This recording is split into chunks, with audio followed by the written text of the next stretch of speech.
Olá, eu sou a Daniele Viana e essa é mais uma aula de artes para o 7º ano.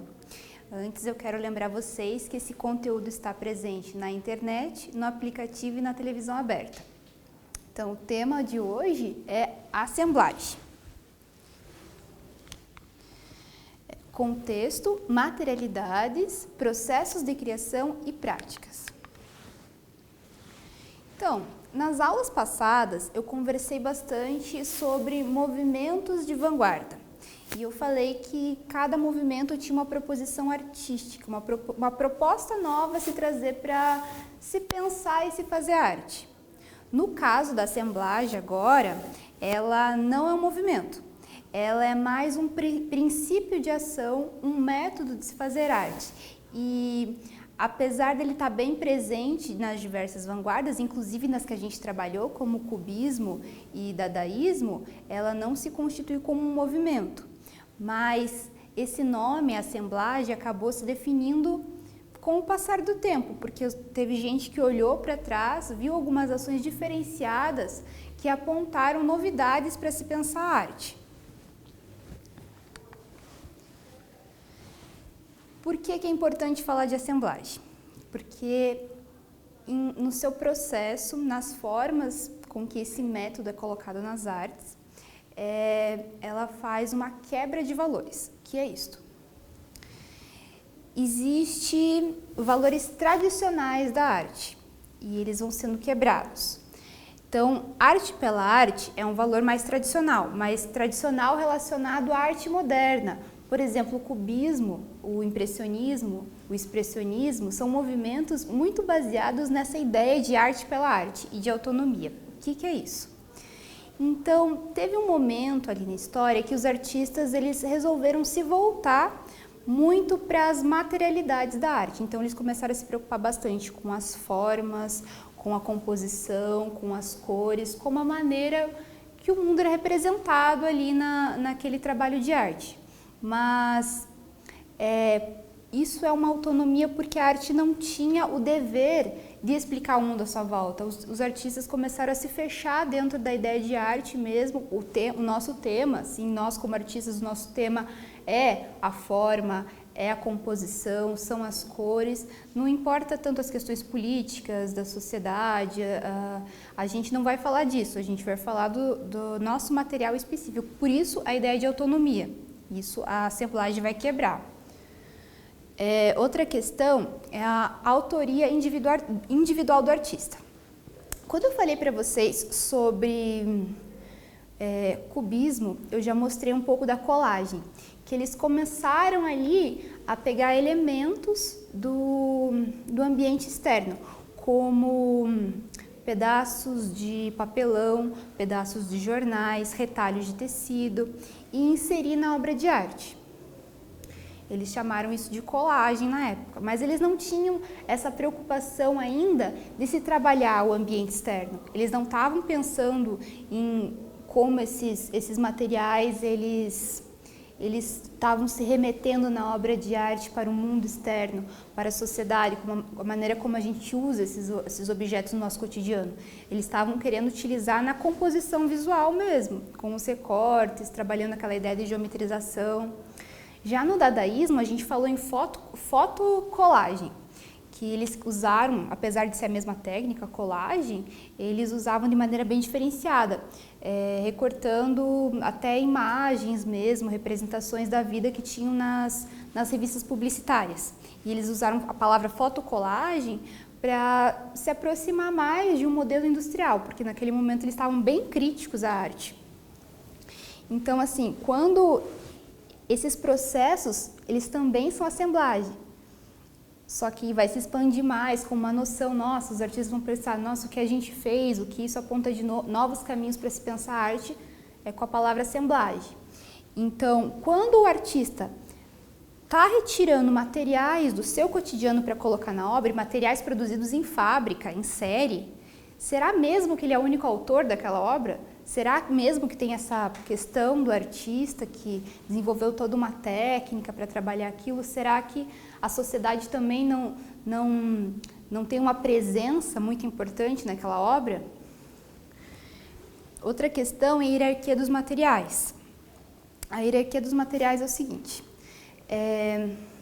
havia um conceito mais tradicional sobre a arte que colocava que existiam os materiais nobres, como tinta a óleo, como numa escultura poderia se modelar ou se entalhar, usar, por exemplo, mármore, gesso, mas esses artistas que vão se utilizar dessa técnica da assemblagem ali, que acontece em vários períodos, eles vão se voltar a objetos mais banais, inclusive mais pobres até, se a gente puder usar essa palavra, para descrever assim, mesmo talvez resíduos que alguns poderiam encarar como lixo, diversos artistas encararam como materiais para a arte. Essa questão restrita de divisão de linguagens é que assim, antes era bem comum. Para algumas pessoas, até hoje, isso é bem claro. Existem pinturas, existem esculturas, existem gravuras, existe arquitetura e são todas artes, uma diferente da outra. Mas, quando a gente começa a discutir assemblagem, a gente vai ver que essa restrita divisão de linguagem, essa separação, elas vão se misturar. Muitas vezes, vocês vão ver aqui na aula que os artistas, eles começam a usar aqueles materiais de uma determinada maneira, a organizá-los, colá-los, que você não vai saber mais quando que é uma pintura, quando que é uma escultura, e as ideias vão se misturando e transformando a arte mesmo. A gente vai falar um pouco do contexto de desenvolvimento da assemblagem. Eu disse para vocês que ela teve uma importância ali nas vanguardas, principalmente no cubismo, no dadaísmo e até no surrealismo, que a gente falou um pouco sobre as fotografias, que ele estava experimentando colocar elementos na fotografia, em não trabalhar aquilo como se fosse representação do real, mas sim algo a ser um material criativo para o artista. Então, assim, mas essa palavra, assemblagem, essa forma de denominar, vai ter uma importância nesse contexto do pós-guerra, que é assim, quando a gente fala em arte, a gente normalmente pensa em centros de influência. Então, assim, a Europa, e principalmente a França, por muito tempo foi considerado um centro muito forte. Tinha muitos artistas que a pretensão da vida deles era estudar e trabalhar como artista na França, para lá ter mais o que conversar com os outros artistas daquele meio, para se educar também, para atrair aquelas ideias que estavam ali surgindo. Mas como teve a Primeira e a Segunda Guerra, nessa primeira metade do século XX, a Europa estava bem destruída. Ela tinha que pagar diversas dívidas, inclusive para os Estados Unidos. E muitos artistas, quando teve a guerra, eles foram trabalhar nos Estados Unidos, produzir arte lá. E em Nova York, local que se tornou, mais tarde, um centro de referência também para as artes. E é lá que se desenvolveu muito forte a assemblagem. Que a questão da Europa mais empobrecida, que eu falei, e a questão do modelo norte-americano baseado no consumo. Isso é bem comum a nós. Se a gente pensar, a nossa vida é muito baseada no consumo. Isso acarreta diversos problemas para o meio ambiente mesmo. E é como se a felicidade fosse baseada no consumo. Na publicidade, a propaganda se mostra esse tipo de questão. Compre tal produto, porque daí você vai ser uma pessoa mais bonita, mais interessante. E então, esse contexto tem bastante a ver com os Estados Unidos, que estava sendo elaborado, e também bastante a ver com a Europa também, mas de uma outra forma. Por quê? eu mostrei para vocês sobre o dadaísmo, a crítica que eles já estavam fazendo sobre essa indústria de produção em massa, essa produção de lixo, de publicidade, como que isso aparecia nas fotocolagens. Na Europa, os artistas, como muitos tinham sido empobrecidos, eles vão se utilizar de materiais mais residuais, inclusive, justamente porque eles não tinham dinheiro para comprar materiais mais caros, então eles vão se apropriar desses resíduos. Quando a gente fala em indústria cultural, indústria da informação, em publicidade, marketing, influência do que o consumo tem sobre a nossa maneira de viver, a gente pensa muito em excesso de informação. Pense na poluição visual causada nas ruas, nas cidades, geralmente, pelas propagandas diversas e como isso aparece na televisão também o tempo todo. Naquela época já havia, aqui no início do século XX já. Então esse excesso de informação vocês vão ver que está bem presente nas obras da assemblagem. A seguir eu vou mostrar um exemplo, e esse exemplo é de um artista da atualidade, um brasileiro, bastante influente. Então, eu vou mostrar a imagem e daí eu vou segurar ali um minutinho para vocês observarem que materiais ele utilizou, principalmente isso. E quais são as referências desses materiais, de onde eles foram retirados? Eu quero que vocês observem, atenção.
Então, é bem interessante quando a gente vai analisar uma imagem, a gente fazer a descrição dela. Quanto mais detalhes a gente conseguir ver, mais rica é a nossa percepção desse trabalho. Então, eu vou descrever um pouquinho em conjunto. A gente pode ver que são materiais retirados de contextos diversos. E, em primeiro lugar, a gente vê que é um mapa. É um mapa antigo. Não é um mapa retirado desse atlas atual que a gente tem na escola, ele não é nem colorido, ele é preto e branco indo para o sépia, que é essa cor mais amarelada. E daí a gente vê que tem o desenho dos globos, né? Tem aqui, daí a gente reconhece que de um lado mostra ali o continente americano, o Polo Sul, e no outro mostra uma visão de cima do globo. Não, quer dizer, tem a África aqui. A África, a Ásia, a Europa, aqui a Oceania e de novo o Polo Sul e lá em cima o Polo Norte. E daí a gente repara que todos os desenhos, os detalhes que estão ali do lado do mapa, que geralmente a gente relaciona esse mapa com... Me lembra pelo menos o Renascimento, quando estava se começando a descobrir os mares. E ele colocou adesivos de Mickey Mouse, no rosto dessas figuras, que lembram, que o corpo lembra dos deuses lá do Renascimento. Já e os locais ali do globo, como está a América do Sul, América do Norte, eles também estão encobertos de referências. Chama atenção o Polo Sul, que está o Papai Noel, o Polo Sul e o Polo Norte. Já a Europa, por exemplo, está cheia de figurinhas do Piu Piu, outro personagem. Esses personagens todos são da influência norte-americana, que são criados pela indústria cultural dos Estados Unidos. E eles foram preenchendo o artista, que é o Nelson Lerner, ele foi preenchendo esses espaços justamente para mostrar essa influência estrangeira, dessa poluição visual, dessa quantidade de informação que a gente convive. Então tem bastante a ver com a assemblagem que a gente vai trabalhar. Agora vocês podem ver mais informações sobre o Nelson Lerner. Ele não morreu faz tanto tempo, é um artista brasileiro bem importante. Ele trabalhava muito essa ideia de acúmulo de informação em seu trabalho.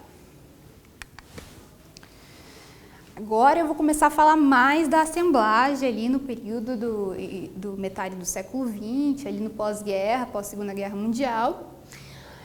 Uma influência eu já falei, a colagem. A colagem lá que a gente viu com o cubismo. Mas eu comentei com vocês que era diferente, que ali no cubismo eles ainda estavam pensando bastante na forma, em como trabalhar as questões de linha, de composição. E no dadaísmo, além da fotocolagem que a gente comentou, tem uma questão bem importante, que é os ready-made. Ready-made, na tradução em inglês, quer dizer pego pronto. Esse trabalho ele é influente até hoje para a gente. Eu vou mostrar agora para vocês uma imagem e, de novo, vou deixar ali um minutinho. Eu quero que vocês façam esse trabalho de descrição mesmo e de pensar qual que é a reflexão possível a partir desse trabalho.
Então, a gente pode observar que é uma foto de um objeto ou dois objetos unidos.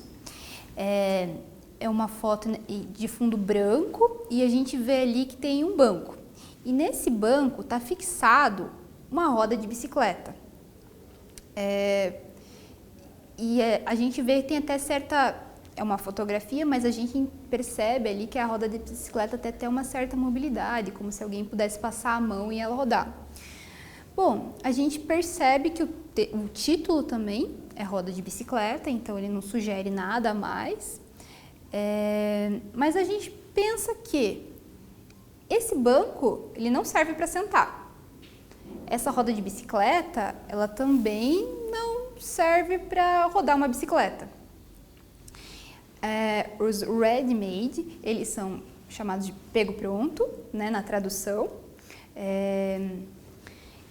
e eles são diferentes do assemblagem, mas eles têm uma importância. Eles aconteceram assim com influência do dadaísmo, que tinha uma disposição pessimista e irônica frente à sociedade. Lembra que eu falei lá da Primeira Guerra Mundial, que eles se depararam com questões que faziam destruir certas verdades, certas ideias de progresso que se tinha. Quem faz esse trabalho é o Marcel Duchamp. O Marcel Duchamp ele tem uma abordagem bastante irônica e crítica ao sistema de arte.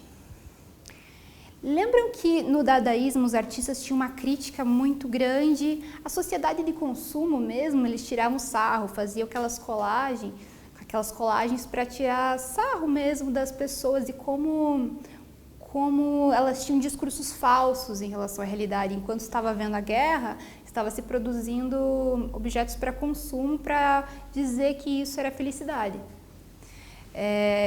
O Duchamp ele repara que essa relação não é tão diferente quanto no sistema de arte. O que é o sistema de arte? O sistema de arte ele é um grupo de agentes de pessoas envolvidas que estudam, que trabalham com arte e que definem valores para essa arte. Não valor de dinheiro, não somente valor de dinheiro, mas valores quanto a perceber o que faz sentido para a sociedade ou não. E como no dadaísmo eles tinham essa ideia de tirar sarro da sociedade, ironizar, criticar, o Duchamp faz esse trabalho para mostrar que realmente essa valorização da arte não faz sentido. Não faz sentido assim como o próprio mercado não fazia. Qual que isso é assemblagem? Ele interage com a ideia de junção de objetos. Pegar objetos do ambiente externo, vejam que isso não acontece só na pintura, não acontece numa superfície, numa tela, isso acontece também formando-se esculturas, visivelmente esculturas, mas eu vou colocar agora para vocês a diferença. No dadaísmo, tinha uma intenção irônica e crítica. Na assemblagem, que é esse fazer, que não é um movimento de arte, você tem uma abertura maior. O que eu quis dizer com abertura maior? Lá naquele período do dadaísmo, eles estavam bastante críticos à sociedade. Mas, já nesse pós-segunda guerra, com esse aprimoramento do meio de consumo dos Estados Unidos, muitos artistas eles começam a ter uma visão mais positiva. Não quer dizer que eles não fossem críticos às coisas que aconteciam, mas eles tentam buscar mais por tentar compreender aquela sociedade de consumo. Como é que as pessoas vivem, o que elas esperam. Eles também tinham uma atitude irônica em certa medida, mas não tão crítica e pessimista quanto no dadaísmo. Muitas pessoas que estudam a assemblagem dizem que a forma de trabalho dela, ela está muito mais baseada na análise e na experimentação. E agora sim a gente vai ver um trabalho da assemblagem e, de novo, eu quero que vocês percebam principalmente os materiais colocados ali, se vocês conseguirem observar, qual foi a intenção do artista juntando daquela forma os materiais.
Então, eu vou descrever a imagem, e lembrando que isso é baseado muito nas minhas percepções, né? Cada um viu coisas a mais.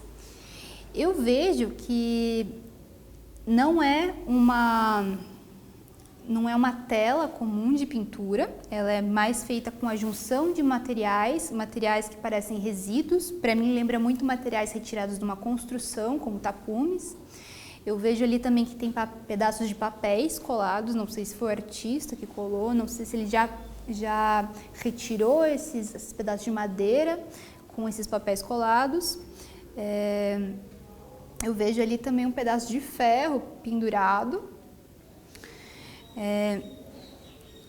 Então, este sim é um trabalho mais a ver com a ideia de assemblagem. Embora ele tenha a mesma ação, que inclusive a arte, uma coisa não exclui a outra. Tem processos da assemblagem ali nos ready-mades também. Mas aqui, esses objetos, eles estão se remetendo sim ao mundo externo. Também é parecido com o dadaísmo, também é parecido com a roda de bicicleta. Porém, a gente vê uma preocupação do artista com a composição, em trabalhar esses objetos de uma forma orgânica. Ele quase que constrói um objeto ali. Você não sabe dizer se é um quadro, se é uma escultura, porque está justamente nessa saída da da divisão clara sobre as linguagens, para se construir algo diferente em relação à arte. Na sequência, vocês podem observar mais informações sobre o artista. É o Kurt Schwitters. É um expoente alemão da arte da assemblagem.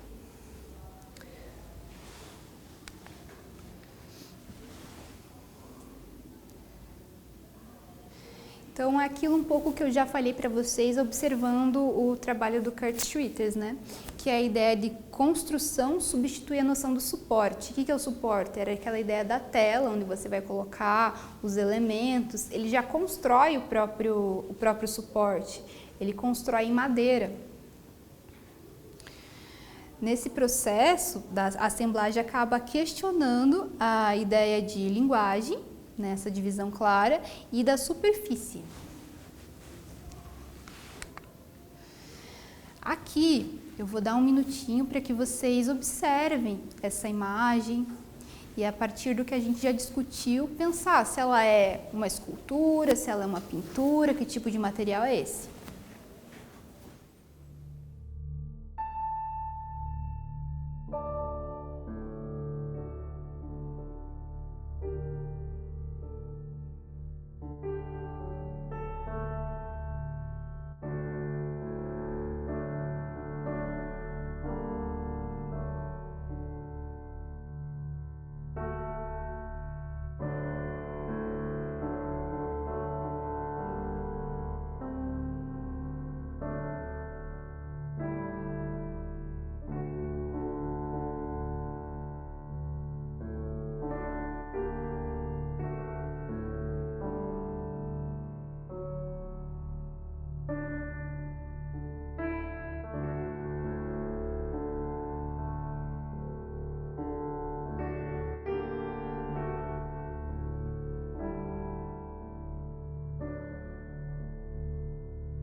Então, eu observo que essa peça, ela está colocada numa parede. Ela está ali num suporte, uma parede em branco. Eu vejo isso porque tem uma sombra ali atrás. E é um material inteiro pendurado ali, ele não foi colocado num suporte. Ele parece um pedaço de ferro retirado de um contexto industrial. Talvez parte de uma peça de um caminhão, talvez de uma aeronave, algum automóvel, talvez, ou algum navio, algo nesse sentido.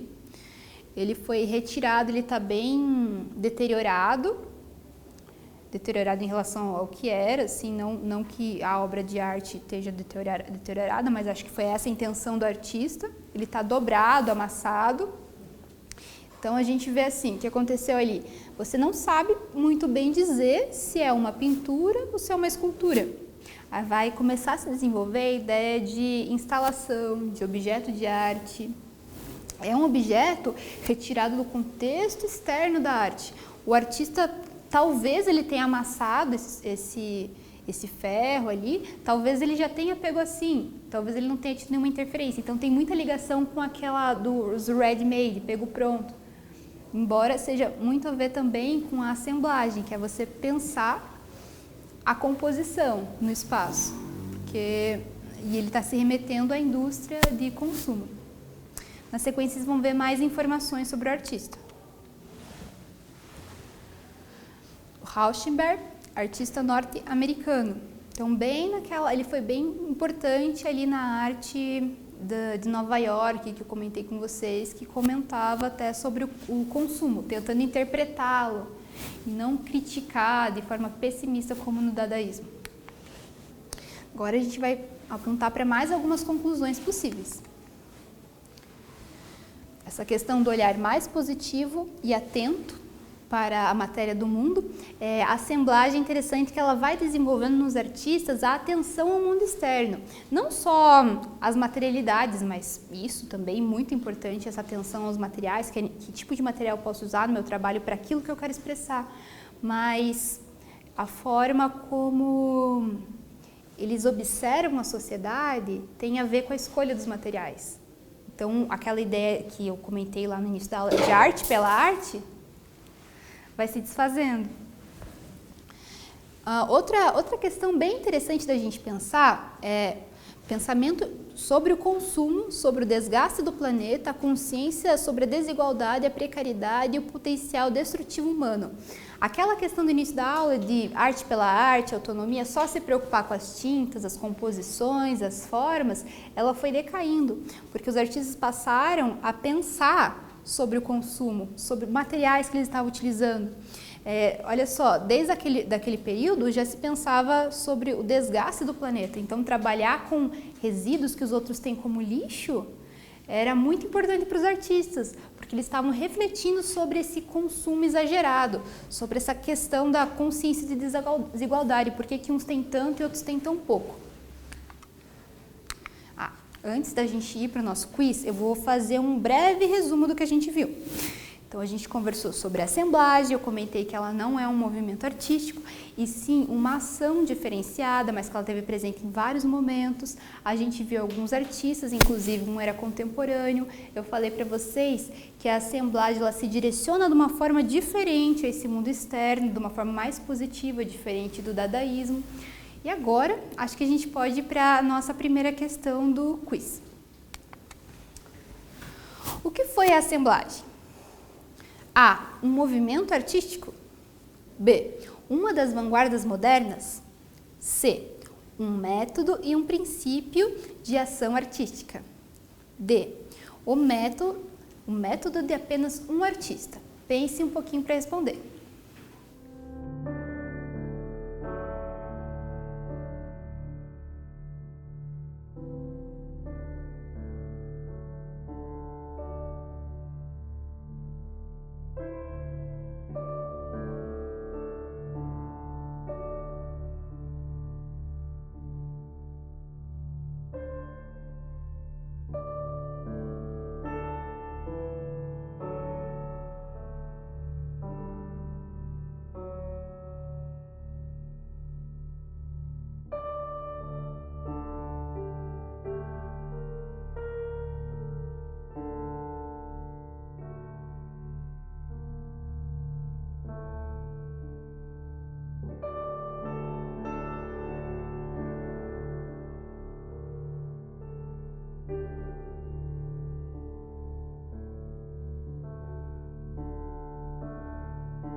A alternativa correta é a C, um método e um princípio. É isso que é a assemblagem. Ela não é um movimento, como eu havia dito para vocês não se confundirem. Ela aconteceu em vários locais pontuais, com vários artistas, e depois a gente viu o quanto essas ações foram importantes para transformar a arte. Vamos para a próxima questão? 2. Que mudanças a assemblagem trouxe para a arte? A. O uso das cores. B. Suporte e linguagem foram repensados. C. A arte se tornou mais autônoma. D. Não trouxe mudanças. pense um pouquinho para responder.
Conseguiram? Vamos ver qual que é a correta?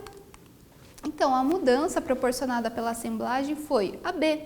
Suporte e linguagem foram repensados. O suporte, que é aquela ideia de ter fixo escultura, pintura numa tela, por exemplo, foram repensados e passou a se ter objetos colocados ali que você não sabe dizer se são escultura ou se são pintura, e foi se colocando estratégias diferentes para interpretar aquilo que estava vendo. Vamos para a próxima questão. 3. Na assemblagem, qual a percepção do artista sobre o mundo que o cerca? A. Ele não se importa. B. Se beneficia pelo ganho financeiro. C. Olha com desdém. D. Olhar positivo, mas não alienado. Daqui a pouco a gente volta com a questão correta.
Na assemblagem, qual a percepção do artista sobre o mundo que o cerca? Vamos ver qual é a certa.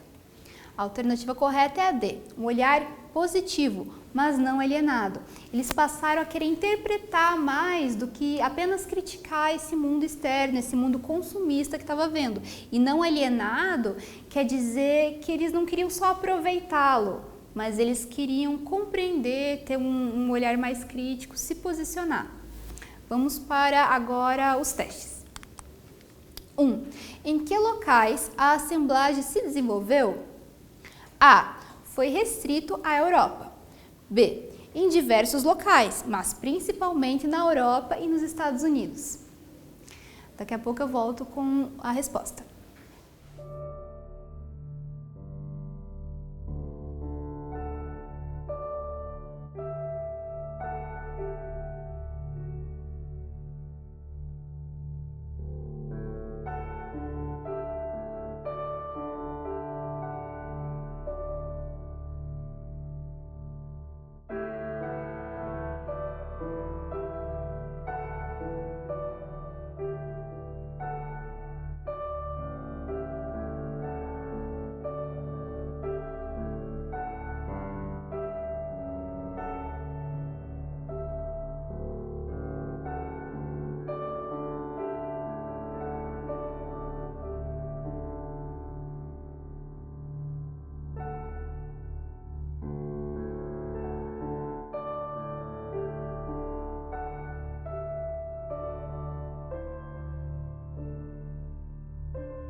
E aí, em que locais a assemblagem se desenvolveu?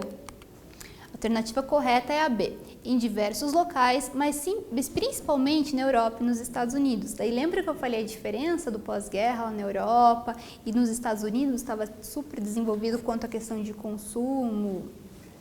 Então, vamos para a questão número 2 dos testes. A assemblagem em relação aos ready-made. A. Se encontram na crítica, mas não no método. B. Se encontram no método, mas não na crítica.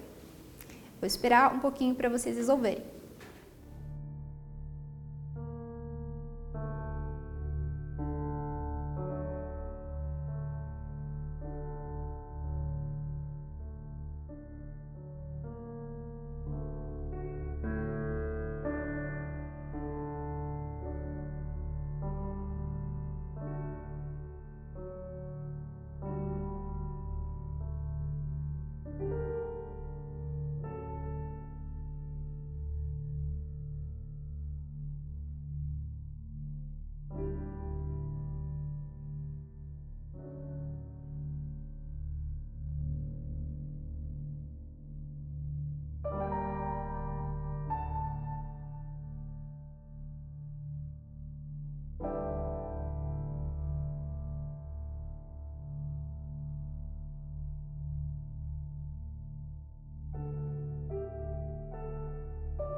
Vamos ver se vocês acertaram? A assemblagem em relação aos ready-made.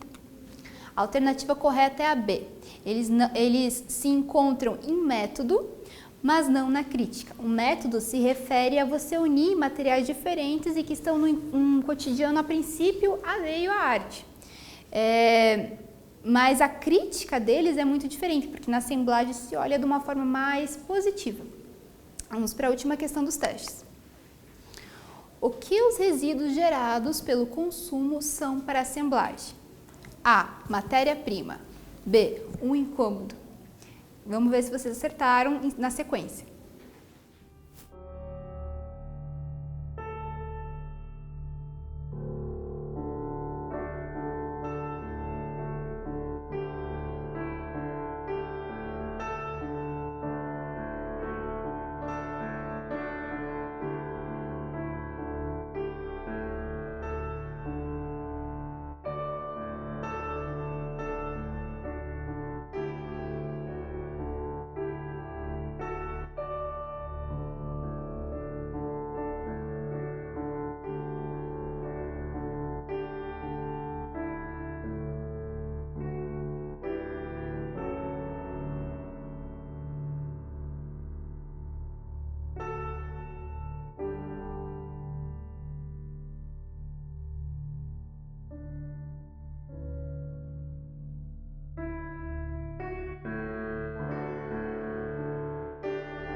E aí, vamos terminando agora os nossos testes. Será que vocês acertaram? O que os resíduos gerados pelo consumo são para a assemblagem? Eles são matéria-prima. Matéria-prima quer dizer que os artistas começam a se apropriar desses materiais para fazer arte. E aí, curtiram a aula de hoje? Eu já vou me despedindo, mas antes eu quero passar aquele recadinho para vocês, inspirados na assemblagem, buscarem pela casa materiais residuais, como potes, plástico. Tentem perceber as cores, tentem perceber como vocês poderiam unir um ao outro, colarem, organizar esse material. Tentem montar um trabalho sem se preocupar se vai ser uma pintura ou uma escultura. Apenas vão unindo os materiais e tentando perceber como vocês gostam. Vou finalizando mais essa aula, agradeço para quem viu até aqui e o recado é o de sempre, que vocês continuem se cuidando e cuidando das pessoas que estão próximas a vocês. Obrigada e até a próxima!